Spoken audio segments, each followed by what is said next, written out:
Kumusta? Na. Oh, bubuhos na pala. Ayan. Bukas matuloy ako. So ayan, daming tubig oh. Latag na sila. Andun yung kapatid ni Jomar. Silang dalawang partner. So si Kongkong lang ang wala. Jomar pumasok.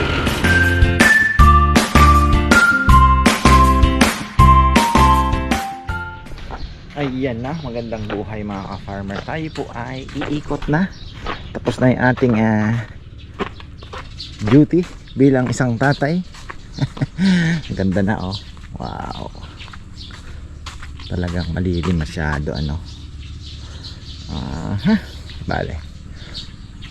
Putulin natin yan para may liwanag. Pati ito. Ayun si Romel. Thank God meron tayong dalawang lechon ngayon.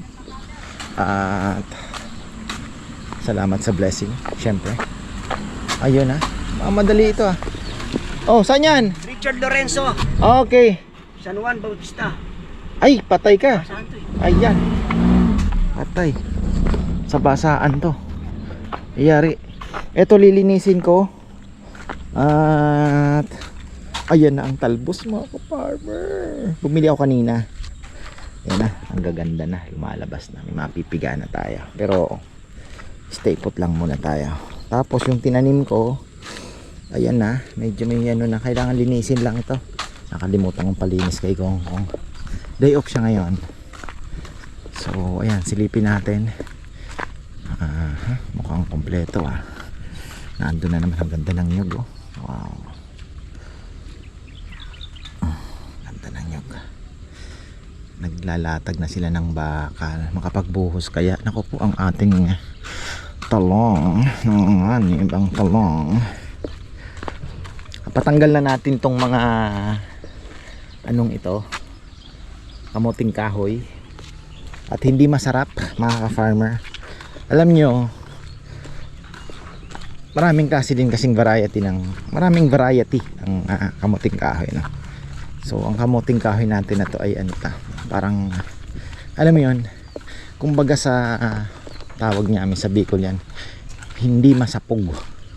Tinatawag niya masapugon ngaya. Yan, pag sinabing masapugon, ibig sabihin po makrema,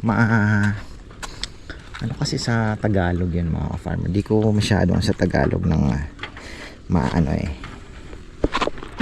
Parang sa ano din, parang sa avocado, di ba? Yun. Alam niyo na siguro yun. Ito parang tubig-tubig lang na, alam mo yun, parang gano'n, yung sa avocado gano'n din eh. So yan, walang dating. Iba kasi yung masapog talaga na kamuting kahoy. Sarap gataan nun mga ka-farmer. Yun na namimiss ko.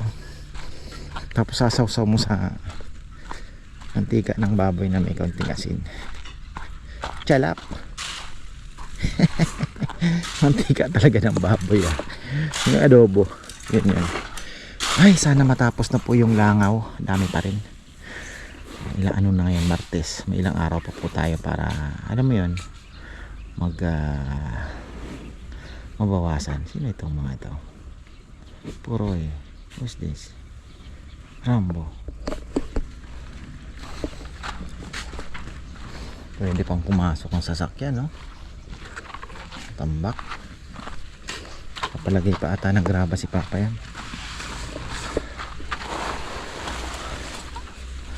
Kunting kembot na lang. Tapos na. Ayun no. Magkagawa ng paraan pa rin. Kumusta? Na. Oh, bubuhos na pala. Ayan. Konting yan. Papagalitan kayo ni Kongkong sa talong niya ha.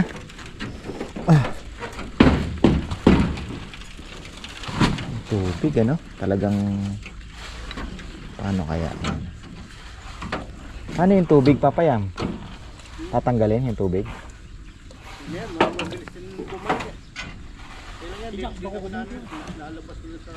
Tutulak naman ng semento na, no?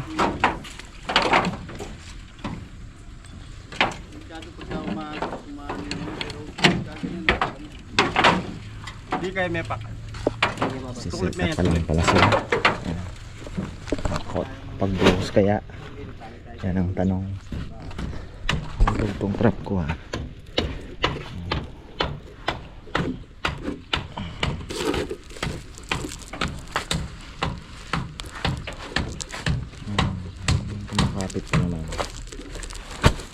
Tama nga ang sabi ni ka-farmer. Pero sabi kasi nito, pag maglalagay ka daw, ilalayo mo.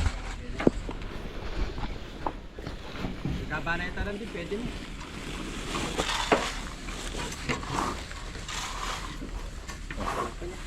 Ay. Tayo sa taas. Ang ganda na ng saging. Oh. Ano na. Parang kumain din. Tapos papayang sa puno ng malunggay.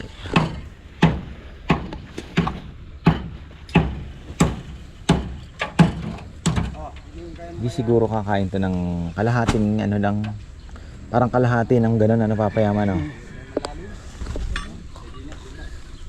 Yung bakal yung ginamit dapat din pa ganyan eh. Ito kung nakalahati lang eh.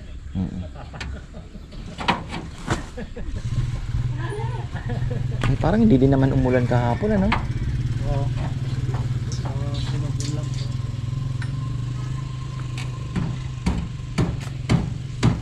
Pero may low pressure ah.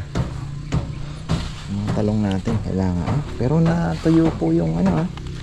Nalusaw yung linagay na abono ni Kongkong. Very good. Yung calcium nitrate. Nalusaw. Ganda. Makukuha na ng ano yan. Halaman. Nadilig lang natin. Pero magbabaon ako ng triple 14 tsaka urea.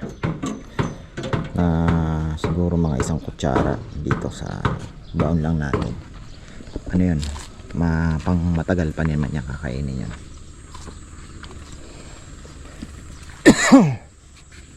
Ay. Nagpa-deliver po kayo ng ano, Apayam? Graba? Ay, kay bebe.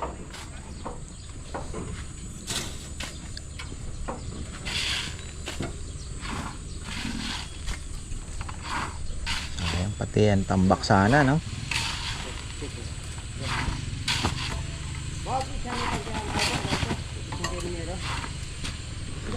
Ito papalitadahan pa.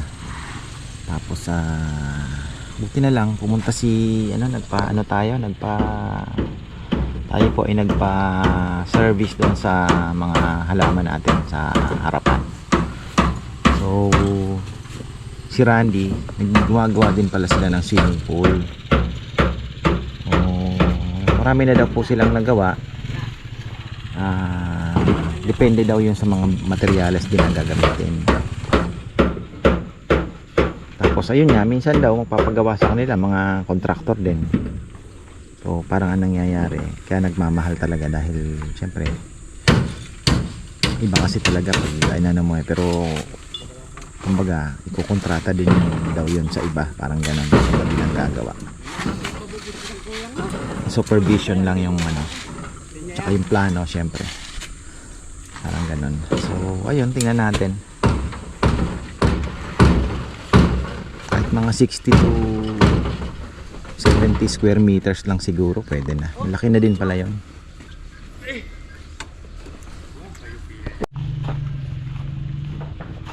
Parang hindi naman po umulan kagabi. Hindi talaga umulan. So kulog-kulog lang kagabi. Hindi talaga umulan. Yan. Pero nalusaw ng konti yung ano, yung binudbud namin ng calcium nitrate. Bagay mabilis po talaga yun malusaw. So ayun, hopefully makatulong po sa mga halaman natin. Pero ayan, dito tayo.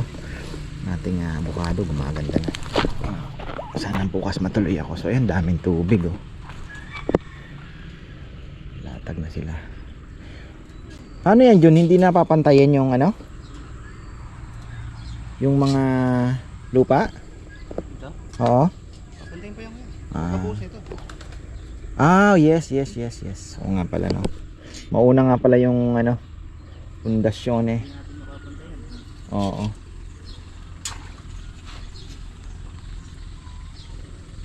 Pundasyon. Marami na pa namang bunga ng sili. So ayan mga ka-farmer, yung mga halaman natin, yung mga ginagawa natin nga improvement lalo na sa mga pagtatanim po ng mga halaman din ay nasa kabilang channel na. Uy, napitas to ah. So yung mga pag-aalaga namin, tatanim namin, nasa kabilang channel. Dito puro ano tayo muna, construction at palengke at business.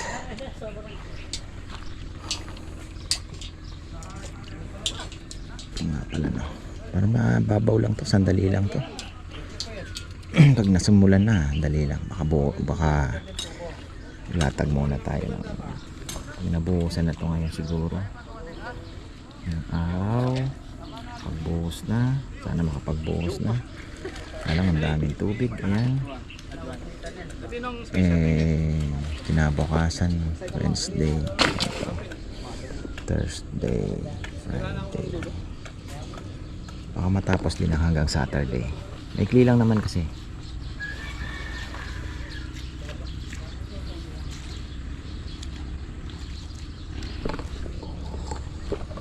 Init na. Grabe init, oh. Wala pong ano-ano. Ulap-ulap. Re-recover pa naman yung mga talong natin, oh. Umaganda. Ganda yung top kill nga. Ginamit natin. Walang masyadong white flies. Magkano white flies? Kunti meron pero higaano. Control kahit pa paano. So ayan, pundasyon muna tayo. Waiting na sila, oh.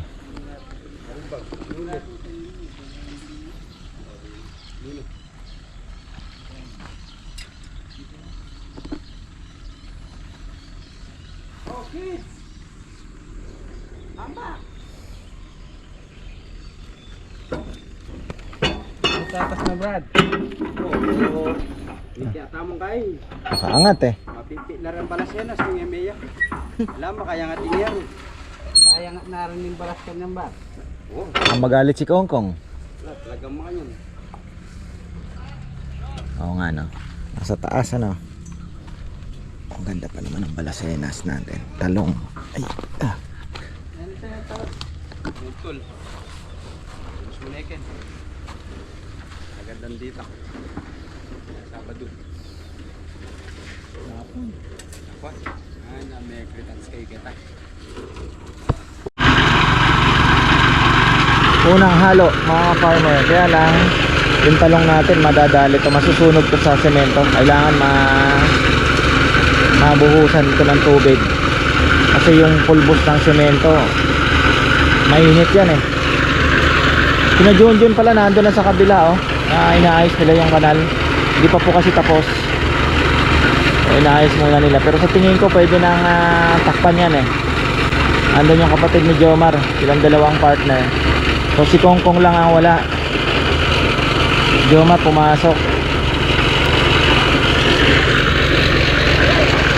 Kongkong kasi pag Martes, schedule niya po yun sa bundok. Tutulong siya sa tatay niya na ginagawa din sa bundok. So ayan, oh, inaayos na nila. Buhos. Ito tayo.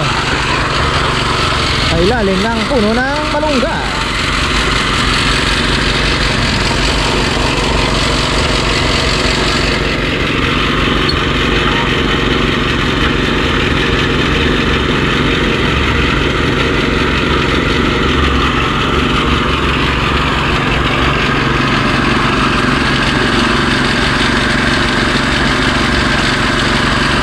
Tutulak na lang yung tubig daw, sabi ni Papa yan. Wala eh. Bumabalik din daw kaagad yung tubig. Okay lang yan.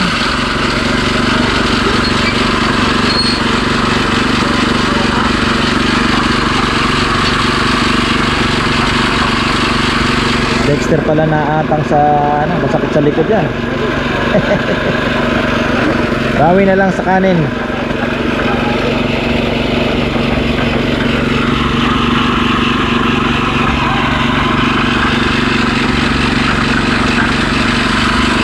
Siguro mga ano bang date ngayon? July, mga second week siguro mga farmer. Kung ipupush natin, makakapaglagay na tayo ng isda. So pwede ko nang ipa-brushing yan ay Kongkong, patira na natin. Tapos sa lalason tayo kasi yung pagong kailangan mahuli din. Tapos lason, and then napagawa ko pa pala yung makina. Ano natin yan, break in, papacheck natin.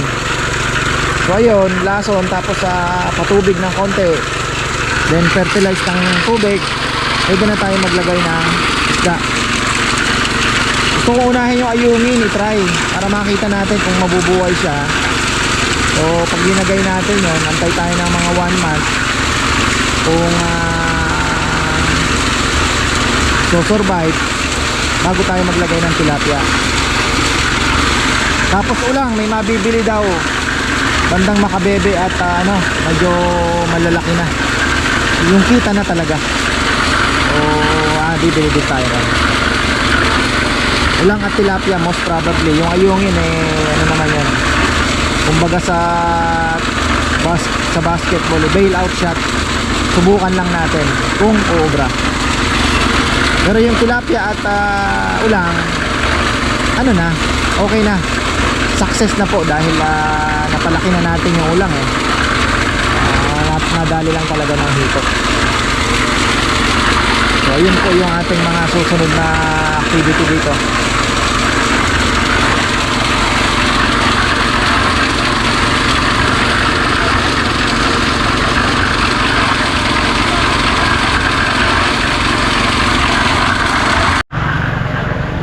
Dito tayo, ba tayo dito? Grabe init ngayon parang may darating na matinding thunderstorm. I can feel it mamaya, kaya kailangan si Papaya makapagpa-deliver na ng graba at buhangin. Kung ako sa kanya, inihintay niya daw si Bebe. Sabi ko may pera naman, di lang siguro na ibigay sa FBC yung kasi si Papaya mang nag-aabono mga ka-farmer. Magugulat ka na lang minsan laki na pala utang namin. So ayun, kailangan namin kahapon sana ayun, nagtutos na yung mag-ama niya sigurado din. So ayun, kinita naman ng Sabado at Linggo. Ito, ayan tingnan nyo, okay lang naman, matutulak na yung tubig. Tingnan nyo, basta pausog ng pausog yung ating semento. So hopefully yung mga talong wala namang, hindi naman masyado maapektuhan. Pero ayun nga, ay meron at meron syempre. Walang choice kasi kung mamano-manohin po matagal. Kaya lang ilang pabalik-balik yan kasi yung pundasyon patapusin muna, and then babalik na naman dahil sa sa pag yun lang. Ito yung sinasabi ko na kailangang itaas. So mga 2 o 3 hollow blocks pa ito, sasabay naman yun. Kung gaano po kataas ito, ganun din dapat kataas yung ating island. Yung pagtatambak naman po mabilis na lang naman. So hindi na ganun kahirap. Siguro kayang makuha ng 2 araw kung 3 kartilya po yung gamit. Kaya ng 2 araw siguro mapupuno na. Kasi nakita ko 3, kaya lang ilan silang 6 din yata. 6 or 5. So ayun, ito yung magiging natin. Mukhang okay naman mga ka-farmer. At yung swimming pool naman natin na ilalagay ay simple lang. Kasi nga hindi tayo pwedeng maglagay dito ng chemicals unang-una dahil yung tubig po itatapon natin sa fish pond. So ang magiging problema natin yung isda naman. Kaya susubukan natin kung simpleng lang po ang gagamitin natin. At sabagay mas maganda naman yun, mas fresh yung tubig every papalitan. Yun nga lang, tingnan natin din, pag-aaralan din kung gaano katagal magpuno, di ba? So ayun lang. Tapos siguro hindi naman ganun kalakihan isa per square meter, siguro malaki na yung 80 or 70. Hindi naman po ganun kaliit, hindi naman ganun kalaki. Yung tama lang na Itong butas na to sa tingin ko okay na ito eh. Kasi meron ka doon pang bata na medyo aanuhan sila, nasabihin mo ng hanggang ano nila, mga siguro mga ang lalim, mga 24 inches to 30 inches ang lalim. Tapos the rest, yun nga, pang matanda na, no? So I think okay naman at mukhang ginaguide naman tayo at baka makakuha tayo ng mas murang gagawa, mga farmer. Bagay si Papa Yam naman po, may knowledge din naman siya. So tingnan natin kung ano ang ano. Kasi ang mangyayari niyan, yung design parang waterfalls daw. Tapos basta ganun. Basta ganun. Ayan, saka na muna natin yan problemahin. At ito muna, one problem at a time lang tayo.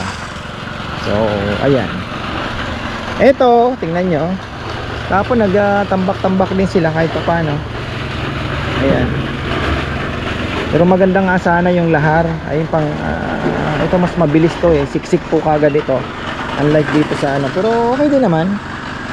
Ayan oh, mga tumubo na nga eh. Pwede pala tayo maglagay ng halaman dito, masyado namang malaki. Pwede tayo maglagay ng isang, kahit isang tawag dito, isang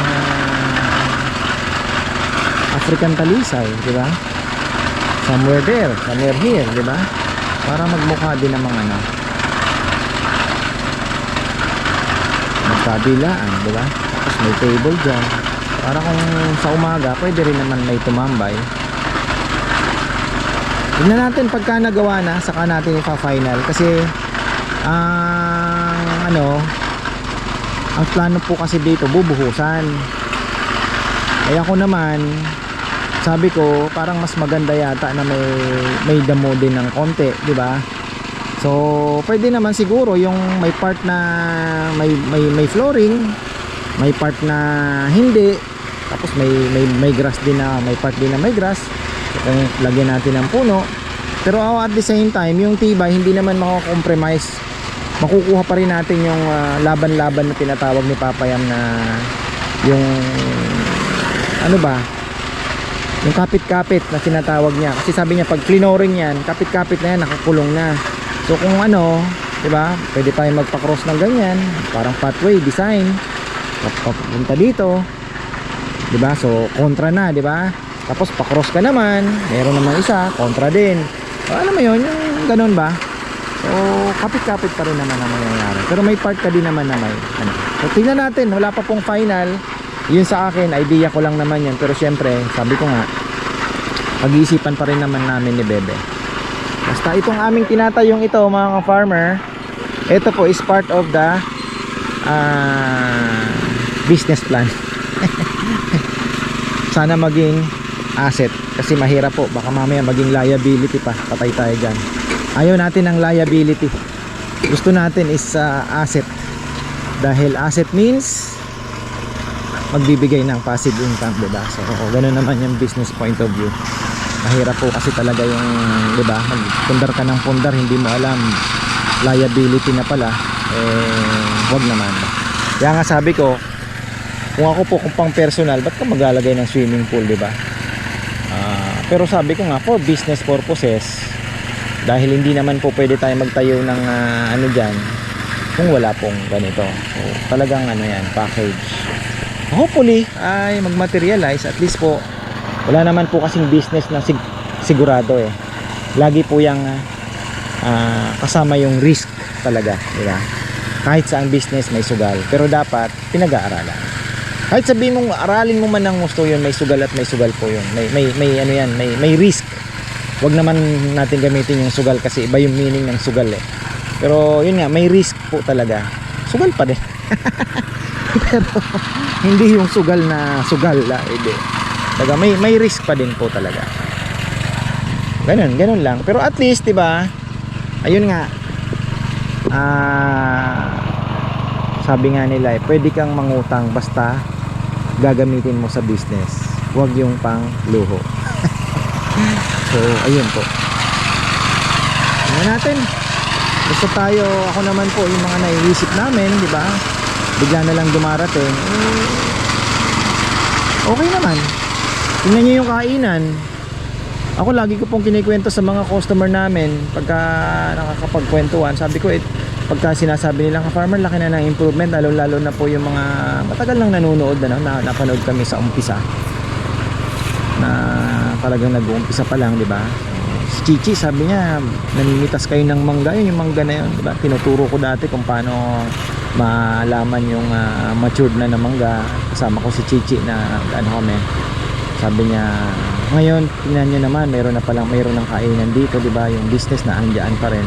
Sabi ko, oo nga po Actually yung kainan po, ano yan biglaan talaga lang yan na parang pumasok na lang sa isip mo na tapos ayun nagtuloy-tuloy kasi marami pong nag-encourage sa amin na oo nga ka-farmer, bakit hindi mo gawin yan, di ba? Na kahit malayo kami pupuntahan namin. So doon po ako kumuha ng lakas ng loob. Tsaka nakita nyo naman, hindi naman po kami sa umpisa, di ba? Hindi naman kami gumastos ng malaki talaga. Ang ginastosan lang po namin, kawayan lang ang linagay. Actually nai-content pa yung nai-vlog pa, di ba? So may bumabalik pa rin naman. Tapos yung kusina, di ba, inayos ng kaunti. Yun lang naman po ang ginastos namin. Hindi nga ako nagpakiya, pala, yung insulation lang linagay natin, di ba, para hindi ganong mainit. Pero hindi ako nagpalit ng yero kasi sabi ko nga, bakit ako maggagastos ng malaki kung hindi mo pa alam ang mangyayari. Basta trial and error na muna, trial lang muna. So ayun, yung kubo naman ni Kuya Mitz, na andun na po yun. Tapos ayun, nakita ko naman po, so ang tagal pa, medyo ilang buwan. Tapos yung napapansin ko na pinag-aagawan na po yung kubo, sabi ko, I think na din, time para i-push natin yung, yun nga. Tapos na-realize namin na maganda, may playground kasi may mga bata. Yung dugtong-dugtong ba ng pag-a-analyze ng mga bagay-bagay. So ayun naman, maganda naman po ang naging income. Thankful tayo dahil may gabay po talaga.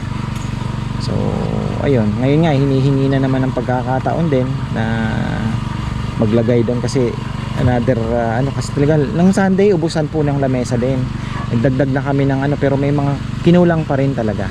Pero nag-enjoy naman sila, parang nagpi-picnic lang ang dating. Ang ganda nga yung pag pinanood niyo po, kaya lang talagang buwisit langaw lang talaga kontrabida sa buhay namin.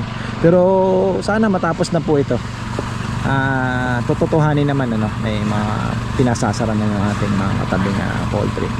Siguro it's time na rin naman na lumipat sila kasi talagang perwisyo na So ayun po, yun lang talaga kontrabida langaw. The rest, mas naman po yung serbisyo na kukuha na namin. Siyempre kahit may mga pagkukulang, pero naiintindihan naman po nila. So ayun ang kwento mga farmer, di ba? Ganda. Tapos ito naman ito actually nung umpisa ang gusto ko lang po talaga is parking di ba? Tapos maliit na, gusto ko na talagang magdagdag maliit na table, kubong parang din, ganun kalaki na malalagyan ko ng mga lamesa kasi nakikita ko na nga po talaga kinakapos na kami sa pwesto. Yun sana ang plano, kaya lang yun nga, as time goes by medyo nababago ng konti hanggang sa bakit ka maglalagay ng maglagay ka na lang ng for business. Ayun, inusog namin ng konti yung plano hanggang sa naging ganito na. Natakpan na natin yung halos 1/3 po ng ating fish pond, nairaos naman. So ayun, pero iniisip ko, sabi ko pala yung pangarap kong solar panels na may kabit, sabi ko bebe pala kung may solar na rin tayo kako, kung hindi na pero saka na yun. Ito na muna, nandito na so ayun. Tapos ito talagang kailangan gawin dahil pag hindi po, mas malaking perwisyo mangyayari. Kakainin yung ating lupa. Eventually after ilang years, mas malaking problema dahil hindi na natin alam kung saan dadaan yung magtatrabaho. At least ito po, ayan na yan, as is na yan, di ba? Pangmatagalan na po yan at ang lalim na yan, malalim na po yan. So okay na, di ba? So ayun mga ka-farmer, haba na ng kwento ko, grabe. Hirap din Mahirap din. Tumatawa mag-isa. Di ba? Nagkukwento mag-isa. So ayan, tapusin na natin mga ka-farmer. Abangan na lang natin mamaya. Matatapos kaya nila ito. Tapos checkin din natin yung ginagawa ni Junjun. Ayan. Tapos ako'y ang oras na ba? Hindi pa ako kumakain. Marami nagtatanong ano daw bang ginawa ko. Ayan. Dugtungan lang natin ng konti. Marami nagtatanong, ka-farmer, anong ginawa mo? Ba't ang bilis mong pumayat? Lumiit ka kaagad. Actually, mas mabilis pa pong papayat kung sinamahan pa talaga ng exercise talaga. Intermittent, kung kaya nyo po ng one time kain, sabihin mo ng 1.5 na kain. Sabihin mo ng isang meal, tapos yung last meal mo before the fasting na naman ay sabihin mo na parang merienda na lang, snack na lang, healthy snack pang gawin mo. Pwede ka na lang magsabaw ng gulay, tapos may isda, kahit wala ng kanin. Pero yung one meal mo, magkanin ka, na hindi naman, wag naman natin gayahin yung mga kasama kong Indonesian sa barko na pag Ramadan pagka gabi, madaling araw, gumigising pa sila para kumain ng napakarami mga farmer. Parang yung kinakain nila parang mali din, di ba? So tapos panayang yosi. Kasi bawal po ang activity ng mouth pagka di ba, pagka may araw. So ganoon ang ginagawa nila. Tapos pagkatapos naman nun, pagka lumubog na yung araw, ganoon na naman, piyesta na naman. So wag ganoon, kasi parang dinadaya mo yung sarili mo. Normal eat, normal meal, bawasan mo ng konti, choose healthy foods. So yun lang po yung proseso, ika nga. Tapos yun na, mag-snack ka lang ng konti. Pero kung lalagyan mo po na exercise, sabi ko nga ang bilis kasi ngayon hindi ko na po nagagawa yung jogging. Pero nung nagja-jogging ako ng halos 2 weeks din, ang bilis po pag nagtimbang ako ng umaga, minsan 400 grams, 300 grams ang nawawala. So can you imagine, in 3 days 1 kilo agad yung nawawala mo kung tuloy-tuloy na ganon. So kung kaya nyo pong 18 hours o 20 hours, yung window time ninyo is sabihin mo ng 4 hours lang, mas maganda. Kasi actually yung body talaga nagre-repair talaga siya pag wala kang pinapasok na pagkain sa katawan mo. So ayun, thankful tayo. At actually meron talaga akong nag-push sa akin na gawin yan, kasi may isa akong kaibigan na nagkasakit na. So sabi niya lagi, huwag mo nang hintayin magkasakit ka saka kagagawa ng solusyon. So ayun, kaya nga si Papa Yam sana sinasabihan din ko rin na pero lang kahinaan mga farmer talaga pero ako naman, alam niyo naman, matakaw ako, di ba? Pero nasanay na din naman. So ayun, ngayon naghahanap po ako ng way na parang magagawa ako ng mahabang panahon, kung lifetime mo na mas maganda, di ba, na diet, the same time yung eating habit mo, na hindi ka naman nahihirapan, na nai-enjoy mo pa din naman, nakakain mo yung gusto mo.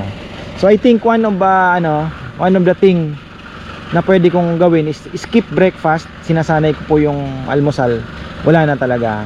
Tapos agahan ko na lang yung kain ko, let's say 5 o'clock, pinaka-late na po yun, hindi na ako kakain. So 5 o'clock, tapos pag gising mo ng 5, sabihin mo ng 6 o'clock ka nagising, so meron ka ng 13 hours, 'di ba? So ang susunod mong kain yan alas 12 na, lunch time mo. Kaya kahit 11, may 6 hours kang window, pwede na yun. 18 hours ka nakapag fast. So ayun po.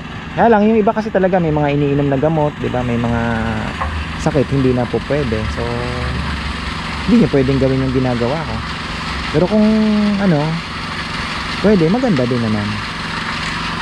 Yung fasting naman po, hindi lang naman, 'di ba? Hindi lang naman yan, kahit sa Bible sinasabi yun, 'di ba? Na pag-aayuno, kasi hindi lang po spiritual ang is physical din. Spiritual side, nagiging more patient ka, mas mahaba yung pasensya mo kasi nagtitiis ka ng gutom, 'di ba? Sa umpisa parang maaburido ka, mainit ang ulo mo kasi parang gutom ka nga 'di ba? Pero once nasanay ka na, minsan hindi mo nararamdaman, uy, teka, di pa pala ako kumakain. Parang naging normal na lang. So yun po mga ka-farmer ang ating Pahaba na naman ang kwento. So ayan, tingnan natin yan mamaya. Kasi magluluto pa ako ng talbos ng kamote. Bala ko palang linisin din ito. Ating aasarulin ko na lang. May binili din ako na manganis, pang linis din po. So ayun, ngayong kasi talaga madamo eh. So mabilis. Ito ang tataniman natin ng kalamansi. Ayan. So mga ilang puno ba ito? Mamaya sa kabilang channel ko na i-discuss para meron tayong vlog. So ayan mga ka-farmer. Tapos ito nga yung sinasabi ko, yung kami ni Chichi noon, yung isinishare ko yung idea nung time na yon na paano mo malalaman kung ang mangga ay pwede nang pitasin at mature na. Malalaman nyo po yun sa tangkay. Ayan o, medyo nagaano na siya. Yan, pwede na yan. Kaya lang ito tinusok o. Ayan o, kita nyo, itusok. So yan, reject na yan, may uod na yan. Ito, hindi pa, kulang pa nga. Ayan o, medyo pa, hindi pa nakalubog. Pag nakalubog na yan, pitasin na natin. Kasi ibig sabihin, may hinog na siya. Yun lang po mga farmer. So ayan, marami pong salamat. At magandang buhay.